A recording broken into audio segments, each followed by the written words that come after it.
Blackstone Audio presents The Three Graces of Val-Kill, Eleanor Roosevelt, Marion Dickerman, and Nancy Cook in the Place They Made Their Own, by Emily Herring Wilson. This book is read by Bernadette Dunne.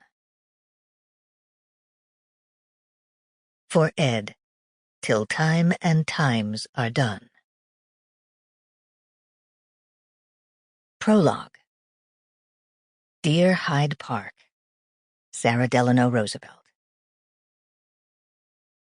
Let us imagine the Hudson Valley in the late summer of 1924, in the Roosevelt house called Springwood at Hyde Park, on a day that began like any other day. Fires were lit, kitchen pots were heated, heavy drapes were pulled back, and sunlight fell upon old carpets. Overhead, the sounds of running feet broke open the silence. Sarah Delano Roosevelt, sole mistress of the house since Mr. James had died almost 25 years ago, had been awake and listening, and she opened her arms to receive the grandchildren in her bed. Then she dressed, calling to her son Franklin to remind him that breakfast would be served downstairs. When she passed her daughter-in-law Eleanor's door, she knocked lightly, listened, and moved on.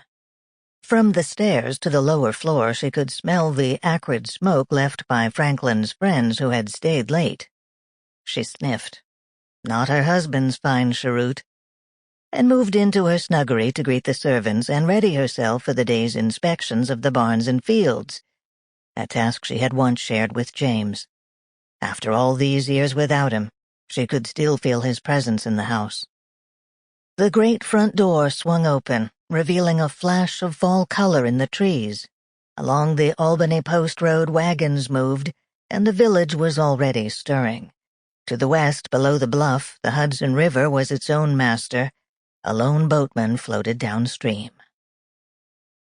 When Eleanor slipped into an empty place at the breakfast table between Marion Dickerman and Nancy Cook, life partners, Eleanor's closest friends, and her invited guests for the weekend, Sarah nodded. Breakfast was served from the sideboard with Franklin's favorite, kedgeree.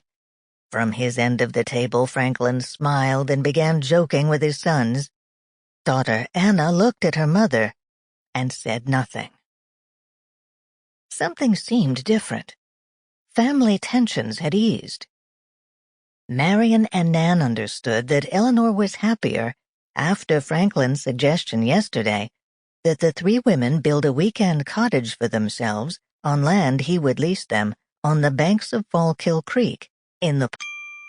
Sample complete. Ready to continue?